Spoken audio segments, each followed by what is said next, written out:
할렐루야. 아멘. 좋은 주일 아침입니다. 아멘. 6월 마지막 주일입니다. 싱그러운 그 녹음이 짙어지고 꽃이 만방하는 그런 6월입니다. 2026년 올 한해도 6월을 기점으로 해서 반절로 접어들지요. 1월부터 6월까지 1월 달에 기도하면서 정했던 그 기도 제목들을 우리가 한번 생각해 볼 수 있는 달이 6월이기도 합니다. 또 6월은 특별한 의미가 있는 이런 달입니다. 6월 6일은 현충일이었기 때문에 우리나라를 위해서 몸과 마음을 바쳤던 많은 그 호국 영령들의 그 정신을 기리는 달이기도 하고, 또 6월 달에는 우리나라에 큰 변고가 있었습니다. 76년 전에 6.25 대사변으로 온통 나라가 그야말로 불밭이 되어버렸던 쑥대밭이 되어버린 이런 달이 6월 달이기도 합니다. 저와 여러분은 6월을 맞이해서 6월 첫 주에는 교회 통합과 원로 추대 예식을 치르느니라고 우리 목사님과 우리 성도 여러분들과 제가 정신없이 숨가쁘게 지내왔습니다. 순식간에 간 것 같아요. 더더군다나 이 예식을 마치고 저는 2주간 여행을 갔다 왔는데, 이 여행 계획이 한 3년 전부터 우리 아는 그 친구들하고 몇몇이 의기투합해가지고 우리 한번 이제 여행 한번 가자 그래서 준비를 했는데, 공교롭게도 우리 예식 마친 다음에 가게 되었습니다. 그래서 거기에는 28분의 원로 목사님들, 거기에는 총회장님도 계시고 또 대학 교수도 계시고 또 원로로서 큰 교회를 목회했던 분도 계시고 또 이 선교사님도 계시고, 이름 없이 빛도 없이 어렵게 어렵게 헌신하며 일했던 가난한 그 개척교회 그 목사님도 이제 은퇴하고 이제 새롭게 시작하는 이런 모습도 계셨습니다.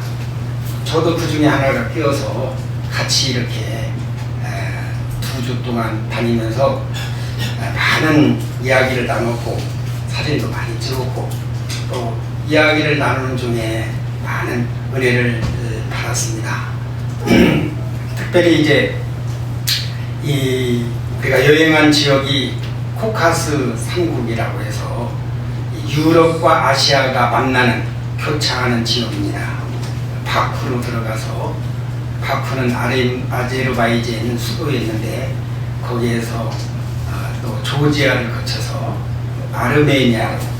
아르메니아는 세계 최초로 기독교 국가로 인정이 된 나라가 자체가 국교입니다. 기독교가 아마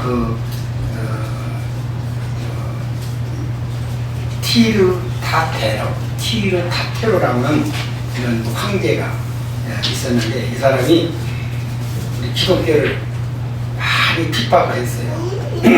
그래가지고 많은 그 믿는 사람들을 핍박하고 어렵게 하고 감옥에 가두고 그렇게 했는데, 거기에 기독교인 중에 아레고리스라고는 고레고리스라고는 기독교인이 있었는데, 이분이 하도 핍박하는 바람에 동굴 감옥에 13년 동안 이제 감옥을 가뒀어요.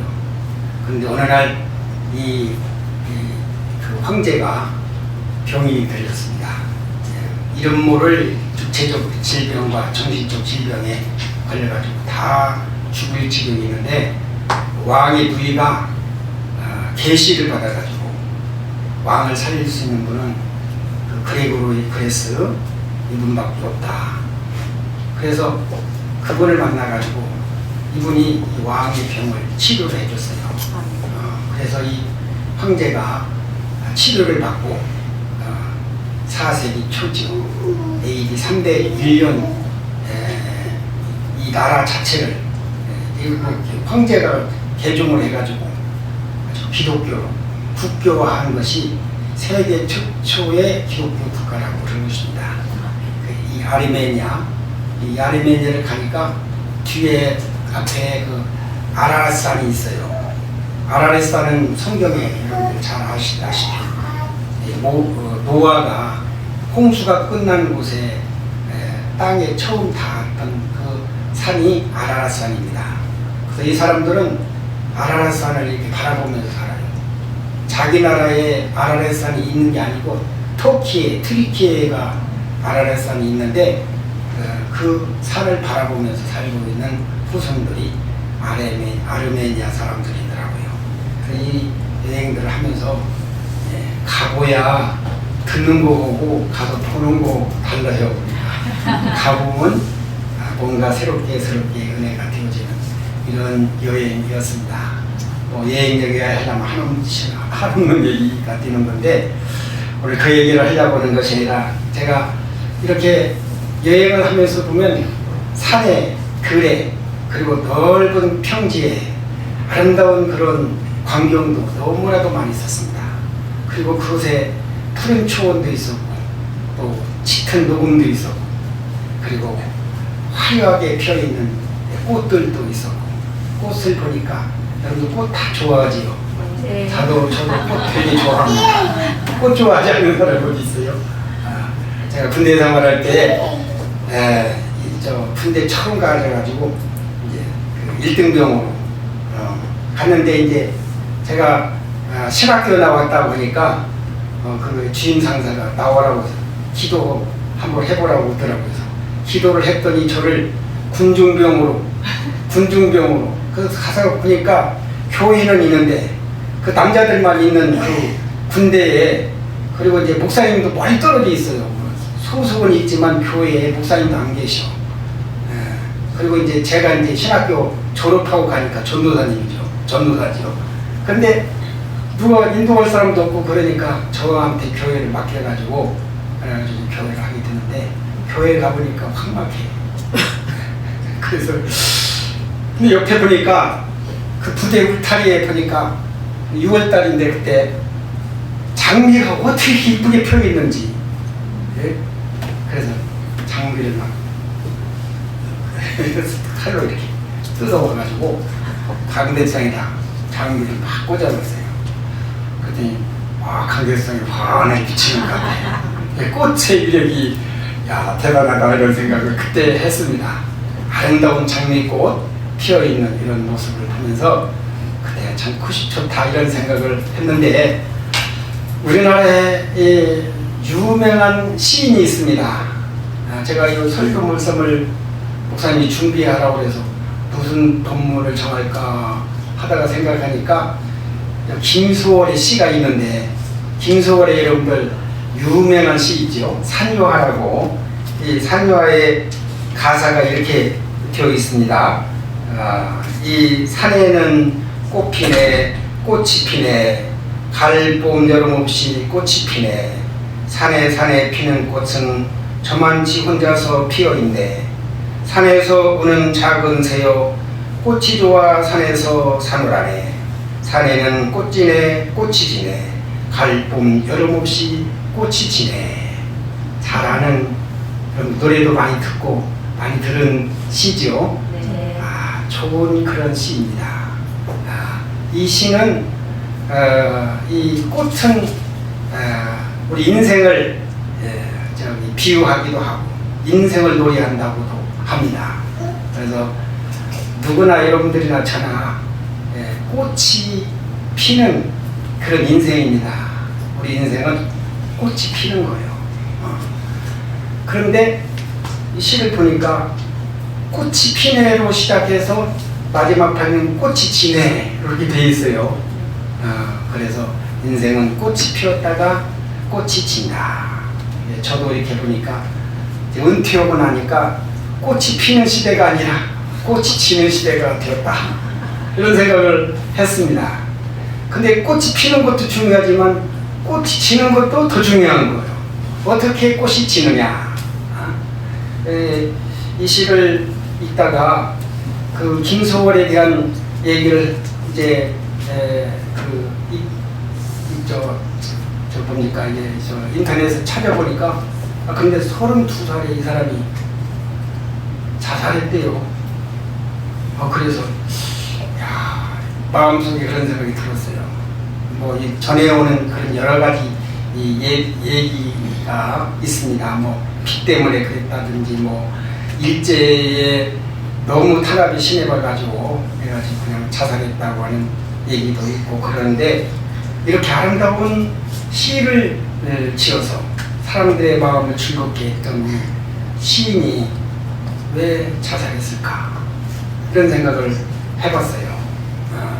근데 이 시를 잘 보면은 인생은 그야말로 꽃이 피는 이런 인생이지만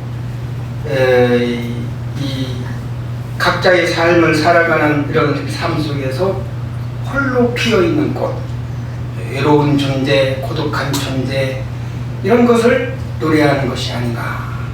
어떤 면에서 보면은 우리들이 세상을 살아가면서 외롭게, 고독하게, 남모르게 눈물을 흘리며 살아가는 그런 사람들도 많이 있단 말이죠. 시 중에서 보면은 산에 산에 피는 꽃은 저만치 혼자서 피어있네. 이런 내용들을 보면 이 김소월이 얼마나 마음에 고독했는가, 얼마나 외로웠는가. 결국에는 인생을 다 살아보지 못하고 자살했다고 하는 것은 그 자기 자신을 학대하고 죽은 건데 이건 성경적인 내용이 아니거든요. 그래서 성경을 찾아보니까 우리 성경에는 그 시적으로 표현된 아주 좋은 성경 말씀이 있죠. 오늘 읽은 아가서 말씀이죠. 이 아가서의 1장 1절에 보면 솔로몬의 아가라 이렇게 기록이 되어 있습니다. 이 솔로몬의 아가라는 말은 히브리 말로 시루 하시루, 가장 찬양하기 가장 좋은 그러한 노래다 이런 뜻을 가지고 있는 것이 시루 하시루, 솔로몬의 아가라는 이런 얘기입니다. 그래서 AD 10세기경에 솔로몬이 이 아가서를 지었다. 저자가 누구냐, 아가서의 저자는 누구냐, 솔로몬이다. 어떤 사람들은 솔로몬이 아니라 솔로몬을 노래한 거다. 솔로몬에 관한 얘기를 한 것이다. 이렇게 학자들이 얘기하고 있지만 전통적으로 많은 그런 우리 기독교 전통 학자들은 솔로몬이 영감을 받아가지고 하나님의 은혜로 영감을 받아서 이 시를 썼는데 이 시는 결국 뭐냐면 사랑하는 사람들과의 사랑을 말하면 고백하고 1장부터 2장 오늘 읽은 2장 17절까지는 독백적인 고백적인 그런 얘기입니다. 사랑하는 사람, 특별히 솔로몬이 사랑하는 사람은 술라미 여인이라고 하는 분이 있었습니다. 이 여인과의 남녀 간의 사랑뿐만 아니라 모든 인간적인 사랑을 아름다운 말로, 시라고 하는 것은 가장 좋은 말로 가장 아름다운 언어로 표현하는 것이 시 아닙니까? 옛날에 시인하고 대화하는 아니 어떻게 시를 잘 쓸 수 있습니까? 이렇게 물어봤더니 별거 아니야. 좋은 말만 찾아. 좋은 말, 가장 아름다운 말, 듣기 좋은 말 그런 말만 찾아가지고 그걸 써놓으면 그 시야. 그렇더라고요. 우리 목사님들 중에도 시인이 있었거든요. 제가 안산에 이렇게 할 때, 안산에 목회할 때 시인이 있었어요. 시 어려운 거 아니야? 이렇게 얘기를 하더라고요. 근데 아름다운 언어를 찾는 거, 사전 놓고 찾고 막 이렇게 찾아가지고 가장 좋은 말을 표현하는데 진짜 그런 것 같아요. 여러분들도 가장 좋은 말로 나의 삶을 표현하는 거예요. 글로 써보여야 되는 거예요. 그게 시예요. 이런 시를 이제 이 솔로몬이 썼는데 이 솔로몬의 시 가운데 오늘 읽은 본문 말씀 제가 읽었습니다. 이 본문 말씀 2장 10절서부터 14절까지 있는 말씀인데 이렇게 시작을 하고 있습니다.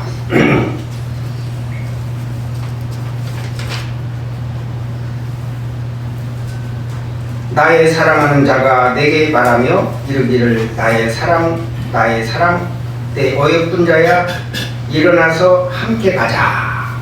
이게 이제 첫 번째 구절입니다. 그 다음에 이 구절은 이제 계속해서 연거푸 이어져 나오는 이 구절이기도 한 것입니다.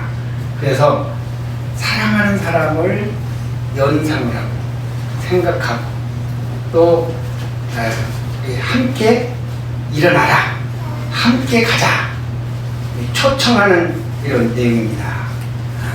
그래서 이런 시를 왜 성경에다 넣었을까? 성경에는 이 캐논이라고 해서 정경이 있습니다. 신구약 66권이죠. 신약 구약은 39권. 그 중에 아가서가 들어가 있는데 그걸 정경이라고 합니다. 정경 속에 딱 들어가 있는데 뭐 남녀간의 사랑 얘기를 왜 여기다 넣었을까? 이거는 정경이라고 하는 것은 뭐냐면 우리가 이 성경을 보면은 이 구약 39권 전체가 하나의 이렇게 일맥성이 있어요. 통일성이 있어요. 성경에서 말하고자 하는 이런 것이 들어가 있는 것이 정경입니다. 그래서 창세기, 출애굽기, 레위기, 민수기, 신명기, 창출, 예비시 이것은 모세, 오경이라고. 그리고 그 다음에 이제 역사서 있죠. 사무엘상하, 역대상하, 열왕기상하 이런 것들은 역사 얘기입니다. 그래서 이스라엘 역사를 통해서 우리가 하나님의 섭리를 볼 수가 있는 것이고 그 다음에 이제 잠언, 시편, 잠언, 아가서 이런 것들은요 시가서라고 해요. 시에 대한 얘기입니다. 그래서 이 시를 통해서 인생을 살펴볼 수 있는 이런 얘기입니다. 근데 이 아가서는 결국 사랑하는 사람이 어여쁜 자여 나의 사랑 나의 어여쁜 자여 하면서 일어나서 함께 가자 하면서 초청을 하는 거예요. 초청하는 거예요. 이것은 무엇을 의미하는 것이냐 라고 얘기할 때에 남녀의 순결하고 아름다운 사랑을 노래하는 이런 내용이다 이렇게 얘기하는 사람도 있지만 하나님의 백성의 사랑을 비유적으로 보여주기 위한 것이다. 그리고 성도의 영적 교제를 이루기 위해서 지어진 이런 성경이다 이렇게 얘기를 합니다. 그래서 결과적으로 보면은 이 아가서는 하나님의 사랑입니다. 그래서 이 6월달을 맞이해서 6월 마지막 주일을 보내면서 또 1년의 변곡점이죠. 6월이 지나면 7월이 되어서 후반기로 이렇게 반절이 지나갑니다. 한 6개월을 지내오면서 6월을 사는 우리 성도들의 삶, 6월을 사는 그 마음이라는 제목의 말씀을 제가 정했습니다. 그래서 이 본문 말씀을 읽으면서 우리가 이 성경을 볼 때나 우리가 교회 생활을 할 때나 6월달 특별히 나라를 위해서 헌신하고 특별히 이 나라가 참 요즘 시국이 굉장히 어렵고 또 보통이 아닌 정상적이고 상식적인 것이 아닌 비정상적인 것이 많은 것이 이 시대이기도 합니다. 많은 목사님들이 걱정을 많이 해요. 기도를 많이 해요. 우리가 정상적인 것, 성경에 있는 말씀대로 우리가 하나님의 사랑을 느끼고 이렇게 정상적으로 살면 다른 데 신경을 안 쓸 텐데 신경이 많이 쓰여진다는 거죠. 비정상적인 것이 너무 많기 때문에. 그렇지만은 우리가 이 말씀을 통해서 6월 한 달을 보내고 또 새로운 이 후반기 삶을 살면서 우리는 어떤 마음을 가져야 될 것인가 하는 것을 생각을 해봤어요. 첫째로 어떤 생각을 가져야 되냐면 여러 가지로 봐도 이건 우리들의 삶이라는 것은 하나님의 은혜 속에 있다. 아멘. 하나님의 은혜를 기억하고 감사하는 마음을 가져야 될 줄로 믿습니다. 아멘. 왜냐하면 사랑하는 사람을 하나님이 지금도 우리를 부르시고 있어요. 아멘. 하나님 우리를 부르시고 초청하고 계십니다. 그리고 우리를 찾으셔요. 내가 하나님 찾는 게 아니라 하나님이 나를 먼저 찾아. 내가 이미 하나님의 은혜 속에 있어. 요걸 아는 자, 그는 그 마음에 기쁨이 올 것입니다. 하나님의 은혜 속에 들어가는 자. 네. 성경에 보니까 하나님의 은혜 속에 사는 사람, 하나님의 은혜 안에 있으면 놀라운 행복을 마음에 누리게 되는 것입니다. 에베소서 2장 8절서 9절에 있는 말씀 보면 너희는 그 은혜에 의하여 믿음으로 말미암아 구원을 받았으니 아멘. 이것이 너희에게서 난 것이 아니요 하나님의 선물이라. 아멘. 여러분 선물 받으면 좋잖아요. 네. 누가 선물 주면 얼마나 좋습니까? 근데 하나님 우리에게 선물을 주셨어요. 그 선물이 뭐냐? 여러분 하나님이 주신 선물 중에 제일 큰 선물이 뭘까요? 제일 좋은 것이 뭘까요? 예수님. 그렇죠. 예수님을 통해서 우리를 구원하셨다. 구원의 축복, 구원의 확신. 근데 만약에 우리가 죄가 있으면 구원받을 수 있을까요? 우리가 죄 가운데 있으면 그럼 우리가 마음 편하게 살 수 있을까요? 그래서 우리가 하나님의 은혜라고 하는 것은 예수님을 통해서 내가 죄는 내 죄, 내가 알게 모르게 지었던 모든 죄가 있어요. 그 죄가 사해진다는 거예요. 사함 받는다는 거예요.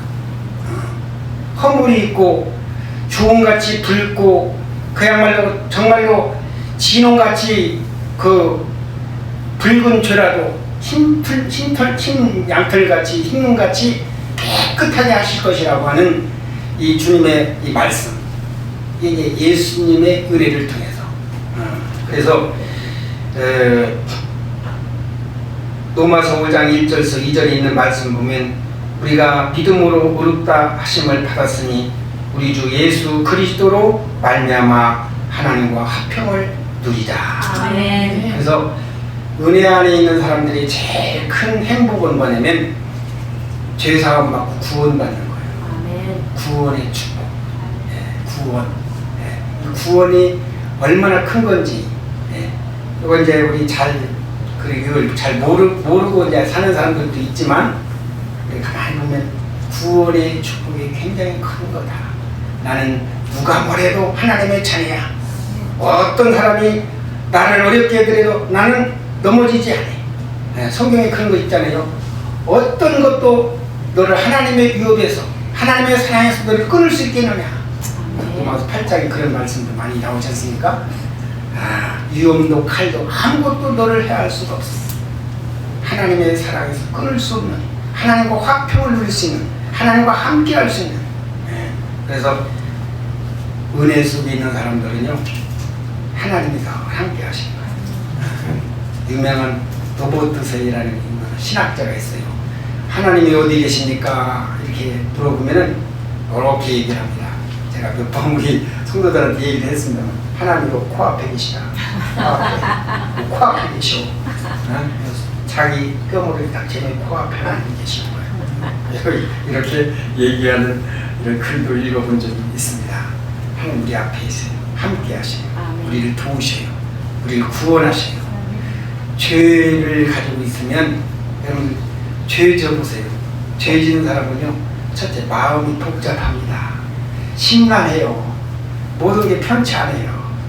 여러분들 운전하고 가다가 교통법규 위반하면 무서운 사람이 누구예요? 경찰관이 무서워요. 선뜻선뜻해요. 그렇지 않습니까? 법규 오겠다. 벌 받을까봐. 벌과금이라도 과태료를 하면 얼마나 이게 중요합니까? 그래서 죄지면 복잡합니다. 삶이 복잡해. 힘들어. 남이 뭐라고 안 해도, 남이 억압하지 않아도 내 자신이 힘들고 어렵고 고달다. 근데 이 죄에서 사함받는다. 얼마나 감사한 거예요. 얼마나 홀가분해요. 그래서 이 죄 사함받고 구원받는 것은 우리 삶에 있어서 굉장히 큰 행복입니다. 아멘. 그래서 은혜 안에 있으면 구원받는, 예수 그리스도 안에서 구원받는 이 행복이 있다. 두 번째는 어떤 축복이 있느냐면, 여러분들 구원받은 하나님의 은혜 속에 있게 되면요, 자유가 있어요. 자유. 요즘 자유 얘기 많이 하잖아요. 자유. 우리 사람들에게 뭐 참정권 얘기도 하면서 얘기를 많이 하고 있지만은, 우리 그리스도인들은, 우리나라는 축복받은 나라가, 옛날 이승만 대통령이 이 미국의 헌법을 갖다가 우리나라 세웠잖아요. 근데 그 헌법이 바로 이 교회 성경에 있는 이 자유정신, 그리고 믿는 사람들은요, 자유로워야 돼. 영혼이 자유로워야 돼. 가정에 자유로움이 있어야 돼. 나라에 자유로움이 있어야 돼. 자유를 누리는 이 행복이 예수 안에 있으면 있다. 예수 안에 거하면 이 자유를 누릴 수가 있다 하는 것이 우리들의 행복입니다.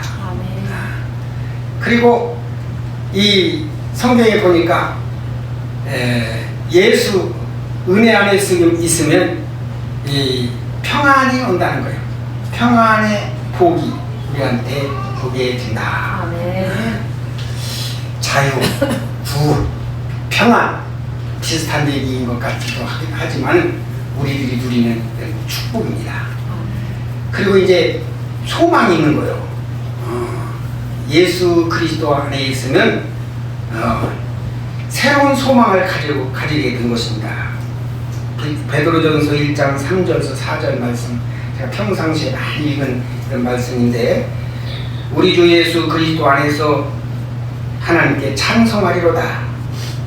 그의 많으신 긍휼대로 예수 그리스도를 죽은 자 가운데서 부활하게 하심으로 말미암아 우리를 거듭나게 하사 산 소망 있게 하시며 썩지 않고 더럽지 않고 쇠하지 아니하는 유업을 있게 하시나니 곧 너희를 위하여 하늘에 간직하신 것이라. 아멘. 이런 말씀이 있어요. 옛날에 안산에서 개척할 때 서예하시는 그 집사님 한 분이 계셨어요. 내가 하도 이 말씀을 좋아하고 신방 갈 때마다 이 말씀을 하고 또 평상시 이 말씀 하게 되니까 액자에다가 이 말씀을 써가지고 하나 주시더라고요. 얼마나 좋은지.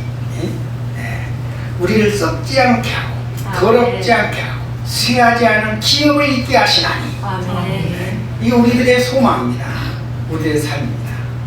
그래서 이거를 살아가는 우리 성도님들 여러분들이 예수 그리스도의 그 은혜 속에 사는 것을 감사하며 사시는 여러분들이 되시기를 주님의 이름으로 축원합니다.